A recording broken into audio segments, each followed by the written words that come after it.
NEET का paper रद्द हुआ, उसके 78 दिन बाद लगभग 36 दिन का प्रदर्शन, उसके बाद जंतर मंतर की तस्वीरें सामने आने के बाद, जेन जी के नाम पर तमाम चेहरे उभरने के बाद और लंबी राजनीति, आरोप प्रत्यारोप, खींचतान के बाद आज आखिरकार लोकसभा में लोक परीक्षा संशोधन विधेयक यानी anti paper leak bill pass हो गया है। इसका मतलब जानते हैं आप? जेन जी की भाषा में क्या कहते हैं इसे? तालियां। इसमें दो हाथों की जरूरत नहीं होती है। वैसे संसद के भीतर सुधार की चर्चा से ज्यादा ध्यान खींचा भारी शोर शराबे और हंगामे ने। ऐसा लगा कि लोकसभा में नेता प्रतिपक्ष राहुल गांधी एक बार फिर तथ्यों और तर्कों की जगह तेवर वाली राजनीति को अहमियत दे रहे हैं। एंटी पेपर लीक बिल पर बोलने के लिए राहुल गांधी को 53 मिनट का समय मिला। कितना? 53 मिनट। लेकिन अपनी बात रखते रखते वो कुछ ऐसे दावे कर बैठे जिन्हें संसदीय मर्यादा के खिलाफ माना गया, तथ्यहीन माना गया और संसद की कार्रवाई से हटाना पड़ा। बिना पुख्ता सबूत के राहुल गांधी ने सदन में गृह मंत्री अमित शाह और 20 जुलाई के पुलिस एक्शन को आपस में जोड़ दिया। उन्होंने यह भी कहा कि देश के शिक्षा मंत्रालय को असल में आरएसएस चला रहा है। राहुल गांधी ने आरोप लगाया कि उन्हें अपना भाषण पूरा नहीं करने दिया गया और इसीलिए उन्होंने सदन की कार्रवाई खत्म होने के बाद प्रेस कॉन्फ्रेंस की। लेकिन उनके भाषण के लिए 53 मिनट का समय भी क्यों कम पड़ गया जानते हैं आप? क्योंकि सारा टाइम टोकने, रूठने और मनाने में निकल गया। इसकी वजह रही राहुल गांधी की एक कहानी। राहुल जी ने एक छात्रा लवली से हुई बातचीत का हवाला दिया। छात्रा का नाम क्या था? लवली। आगे बढ़ने से पहले कहानी का एक छोटा सा हिस्सा मैं आपको सुना देती हूँ। सुनाओ? मैं नहीं, राहुल जी सुनाएंगे। I asked her. I said, yeah, very good definition. What's the most important value of a student? She said in 1 second, humility. I said, why? She said the student knows that they do not know the truth. The student respects. So these are the three categories. Student, idiot, and andhbhakt who follows the idiot. आपको फिर से याद दिला दूं, राहुल गांधी ने जो कुछ कहा वो एक छात्रा लवली के हवाले से कहा और लवली ने राहुल जी के सामने 3 कैटेगरी गिनाई। स्टूडेंट वाली कैटेगरी, इडियट वाली कैटेगरी और अंधभक्त वाली कैटेगरी। लवली के मुंह से इडियट शब्द सुनाने पर सत्ता पक्ष ने आपत्ति जता दी। राहुल गांधी बार बार दोहराते रहे कि उन्होंने खुद किसी को इडियट नहीं कहा, सिर्फ उस छात्रा के शब्द सुनाए हैं। लेकिन सदन में हंगामा थमा नहीं और जब व्यवधान बढ़ गया तो उन्होंने कहा अगर सिर्फ बीजेपी को बोलने दिया जाएगा तो हम बैठ जाते हैं। आरोप लगाया उन्होंने कि उनका माइक जानबूझकर बंद किया जा रहा है और वो भी तब हो रहा था जब माइक खुला था। देख लीजिए। He's not giving me mic. Sir, तो गिव माइक को। सर माइक तो दीजिए। माइक तो दीजिए। माइक दीजिए लेकिन बोलेंगे आप। माइक नहीं है। माइक नहीं है सर। माइक तो चालू है। खैर, राहुल जी ने जो कुछ भी कहा उस पर फैक्ट के साथ सब कुछ क्लियर करूंगी मैं। लेकिन इस बीच हमारी भी बात एक छात्रा से हुई। नाम है उसका डॉली। क्या नाम है? डॉली। पढ़ाकू लड़की है, संविधान की किताब अपने बैग में रखती है। मैंने डॉली से पूछा, तुम स्टूडेंट हो? उसने मुस्कुराते हुए कहा, हाँ। लेकिन स्टूडेंट सिर्फ संविधान को लेकर घूमता ही नहीं है, पढ़ता भी है, समझता भी है और उसका सम्मान भी करता है। संविधान कहता है कि नेता प्रतिपक्ष बहुत जिम्मेदार पद है, शैडो प्राइम मिनिस्टर है। सदन को व्यवस्था के मुताबिक चलाने में सत्ता पक्ष की जितनी भूमिका होती है उतनी ही विपक्ष के नेता की भी होती है। और संविधान क्या, हमने तो स्कूल में नागरिक शास्त्र की किताब भी पढ़ी है, उसमें भी ये जिक्र है। नेता विपक्ष वो होता है जो कंस्ट्रक्टिव क्रिटिसिज्म यानी रचनात्मक आलोचना करे, विकल्प दे और इन सब के बीच सदन की मर्यादा बनाए रखे, क्योंकि उसके भाषण का असर होता है।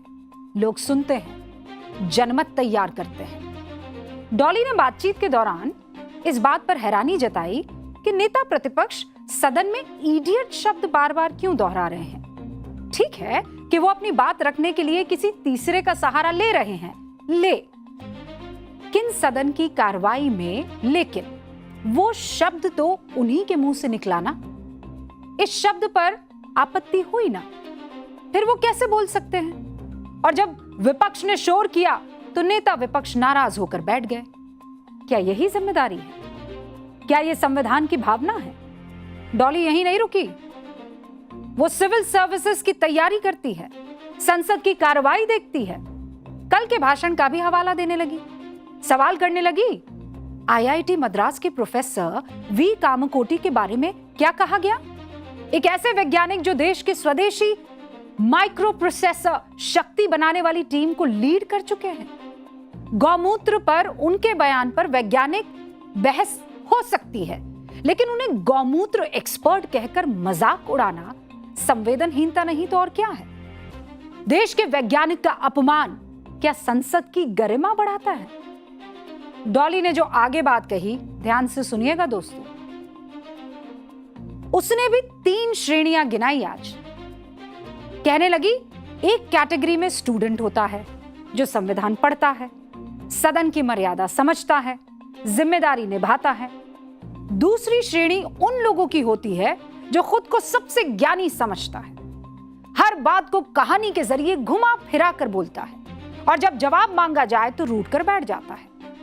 तीसरी श्रेणी वो होती है जो ऐसे लोगों का अनुसरण करती है, बिना सोचे समझे तालियां बजाती है।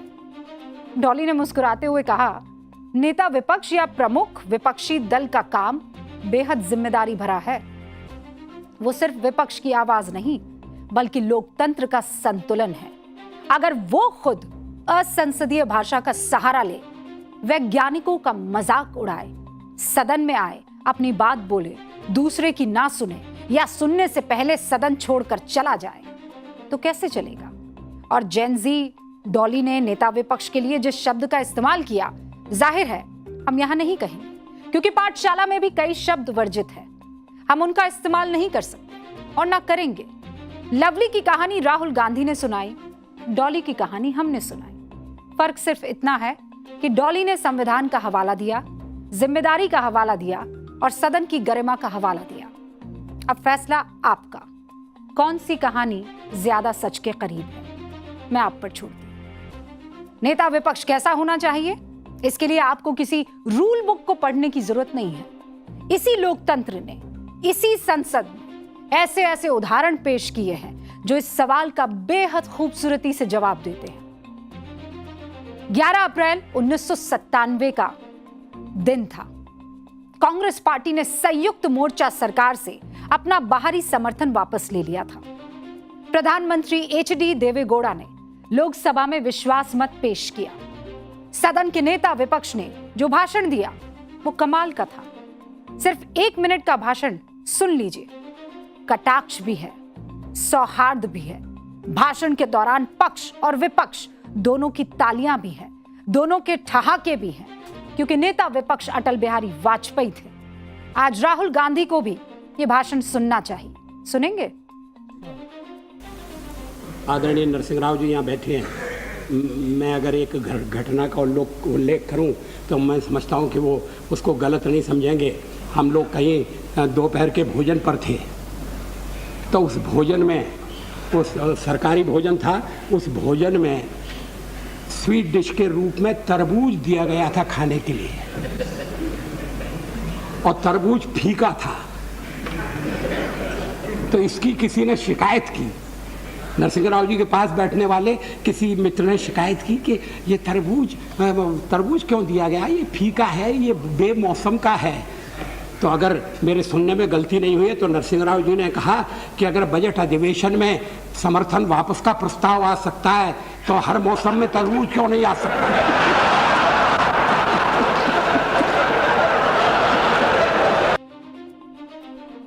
अपनी बात कहने या समझाने या विरोध दर्ज कराने के लिए हमेशा अड़ जाना या आक्रोश दिखाना कहां तक उचित है? सौम्य और विनम्र होकर भी आलोचना की जा सकती है, हम भी सीख रहे हैं। लेकिन राहुल गांधी ने क्या किया? सरकार का विरोध करते करते पूरे देश को ही 3 कैटेगरी में बांट दिया, स्टूडेंट, इडियट और अंधभक्त। लेकिन अब क्योंकि राहुल गांधी कैटेगरी गिनाने पर आ ही गए हैं, तो हमने सोचा हम भी बड़ी विनम्रता से नेता विपक्ष की 3 कैटेगरी बता दें। नोट बाबू को प्रणाम कीजिए। आज तो राहुल जी भी है नोट बाबू के एकदम बगल में। तो भाई एलओपी की 3 कैटेगरी हो सकती है। पहली कैटेगरी क्या हो सकती है? पॉलिसी मेकर की, कि आप पॉलिसी बनाएं और सरकार के सामने रख दें और कहिए boss this is what I want. दूसरी कैटेगरी है रचनात्मक आलोचक की।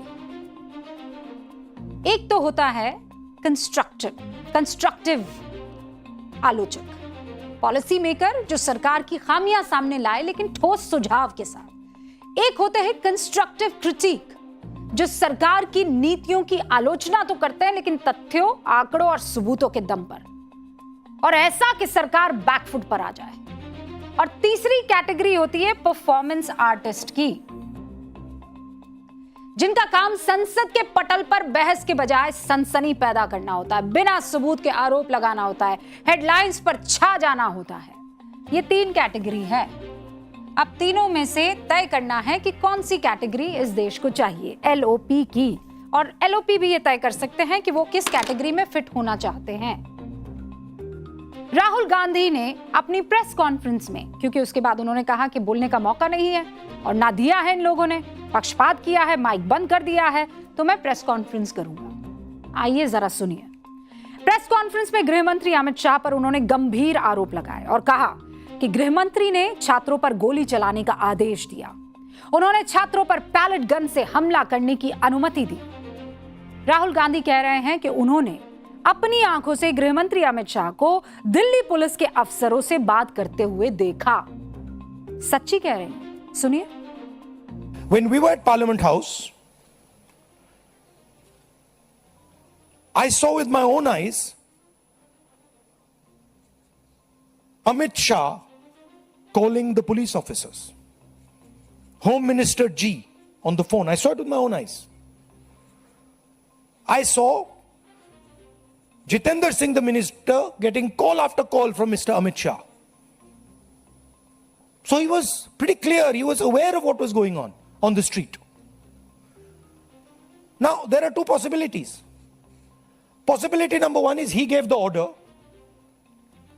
to shoot people with pellet guns, or he didn't know it was happening. If he didn't know it was happening, he's incompetent. बहुत समझदारी से राहुल गांधी ने पॉसिबिलिटी शब्द का इस्तेमाल किया है। देयर इज अ पॉसिबिलिटी, हो सकता है। तो आरोप संसद की कार्रवाई और देश की राजनीति अनुमानों पर नहीं, ठोस सबूतों पर चलती है। राहुल जी, आप कह रहे हैं मैंने गृह मंत्री को फोन पर बात करते देखा, लेकिन क्या यह सबूत है कि फोन पर बात पैलेट गन चलाने की हो रही थी? आपने प्रशासनिक अधिकारियों से बात करना तो देश के गृह मंत्री का अधिकार है और कर्तव्य भी। हो सकता है वो दिल्ली पुलिस के कमिश्नर अनुराग कुमार से बात कर रहे हो सकता है आरएएफ के चीफ आईजी सीमा धुंधिया से बात कर रहे हो, क्योंकि जिस दिन का हवाला राहुल गांधी दे रहे हैं, ये वो दिन था जब जंतर मंतर पर हालात बेकाबू हो रहे थे। तो फिर एक प्रशासनिक संवाद को सीधे गोली चलाने के आदेश से जोड़ देना कहां तक उचित है और कैसा बयान है? राहुल गांधी एक और बात कह रहे थे। उन्होंने कहा कि होम मिनिस्टर को मालूम ही नहीं था कि गोली चल रही है। इसका मतलब कि वो नाकाबिल है, वो ये कह रहे हैं, और अगर उन्होंने आदेश दिया था तो वो दोषी है। राहुल गांधी का कहना है कि इसके अलावा कोई तीसरी बात तो हो ही नहीं सकती। अब देखिए हुक्म, मैं पत्रकार हूं, नेता नहीं, लेकिन राजनीति का ये कलेवर कई सालों से देखती आ रही है। राहुल गांधी ने जिस तरह से 2 ही ऑप्शन सामने रखे, इसे राजनीति और तर्कशास्त्र की भाषा में कहते हैं क्लासिक फॉल्स डिलेमा। ये वो वाला पैतरा है, यानी जनता को यह सोचने पर मजबूर कर देना कि तीसरा कोई रास्ता या ऑप्शन है ही नहीं, सच्चाई है ही नहीं, या तो ये या तो ये। क्या कानून व्यवस्था बनाए रखने और उपद्रव रोकने के लिए स्थिति का आकलन करना अक्षमता है। राहुल गांधी ने संसद के अंदर भी गृह मंत्री पर यही आरोप लगाए, जिसे संसद की कार्रवाई से हटा दिया गया। चर्चा करनी थी एंटी पेपर लीक बिल पर, लेकिन उस पर बात न करके उसके अलावा सारी बातें कही गई। संसद नियमों से चलती है, ये हमें नहीं भूलना है। ऐसा नहीं है कोई भी सांसद कभी भी कुछ भी उठकर बोल सकता है, क्योंकि उसका दिल कर रहा है, क्योंकि उसे लग रहा है I am entitled to speak. Rahul Gandhi ने जिस तरह बिना किसी ऑन रिकॉर्ड कागज के गृह मंत्री पर संगीन आरोप लगाए, उससे लोकसभा की रूल बुक के 3 सबसे बड़े नियम टूटते हुए दिखे हैं। आप जानना चाहेंगे वो 3 नियम? पहला है नियम 353, जिसके मुताबिक संसद में किसी पर भी कोई गंभीर या संगीन आरोप लगाने से पहले स्पीकर को लिखित में नोटिस देना आवश्यक है, अनिवार्य है। दूसरा नियम 349, जिसके मुताबिक कोई भी सांसद संसद के भीतर बाहर की किसी भी खबर, सोशल मीडिया के दावे या कागज का हवाला तब तक नहीं दे सकता जब तक वो खुद उसकी सच्चाई को ऑथेंटिकेट ना करते, यानी प्रमाणिक ना करते। तीसरा नियम 368, अगर कोई मंत्री या सदस्य सदन में किसी सरकारी कागजात या आधिकारिक रिपोर्ट का हवाला देता है तो उसे वो दस्तावेज सदन के टेबल पर रखना होता है। ये 3 रूल्स, इनमें से किन नियमों का पालन राहुल जी ने किया, मैं आप पर छोड़ती हूं। राहुल गांधी आपने संसद में खड़े होकर देश के गृह मंत्री पर बहुत आसानी से आरोप लगाए, आप लगाइए, लेकिन ये आरोप तब और ज्यादा गंभीर हो जाते हैं जब आपके पास ठोस सबूत हो। आपने आरोप लगा दिया कि उन्होंने प्रदर्शनकारियों पर गोली चलाने के आदेश दिए, लेकिन राहुल जी, राजनीति में आरोप लगाने से पहले इतिहास के पन्ने पलट लेना बहुत जरूरी होता है। जब आप उंगली किसी और की तरफ उठाते हैं तो याद रखिए, इतिहास की 3 उंगलियां आपकी अपनी पार्टी और सरकार के रिकॉर्ड की तरफ इशारा करेगी। और याद दिला सकती हूं मैं, आप कहें तो 7 नवंबर 1966 दिल्ली, पीएम थी दादी इंदिरा गांधी राहुल की। गौ हत्या पर प्रतिबंध की मांग कर रहे साधु संतों की भीड़ पर संसद के बाहर पुलिस फायरिंग हुई। संसद मार्ग की वो सड़कें जहां से लोकतंत्र की आवाज गूंजनी चाहिए थी, वो गोलियों की गूंज और चीख पुकार से भर गई। निहत्थे संतों पर, जिनके हाथों में त्रिशूल और कमंडल थे, सीधी गोलियां बरसा दी गई। सरकारी आंकड़ा 10 मौतों का है, लेकिन कहा जाता है कि सैकड़ों मौतें हुई। तब कौन जिम्मेदार था, बताइए? अगर ये काफी नहीं है तो एक और घटना सुनिए। 19 अप्रैल 1976 इसी दिल्ली के तुर्कमान गेट आपातकाल के दौरान विरोध कर रहे लोगों पर पुलिस और सीआरपीएफ की फायरिंग हुई। सरकारी आंकड़ा 6 मौतों का दिया गया, लेकिन वरिष्ठ पत्रकार कुलदीप नैयर की किताब द जजमेंट के मुताबिक 150 लोगों की मौत हुई। तब भी इंदिरा गांधी प्रधानमंत्री थी। इसीलिए राहुल जी, लोकतंत्र में विरोध करने का अधिकार आपका है, सबका है, लेकिन विरोध जब केवल सनसनी, आक्रोश और बिना तथ्यों के आरोपों तक सीमित रह जाए तो वो गंभीरता खो देता है। क्योंकि शोर से सुर्खियां तो बन सकती है, लेकिन जनमत हमेशा संयम और गंभीरता से ही बनता है। अब संवैधानिक अधिकारियों की क्लास ये उम्मीद रखते हुए कि एलओपी लवली की ही तरह डॉली की बात भी सुनेंगे।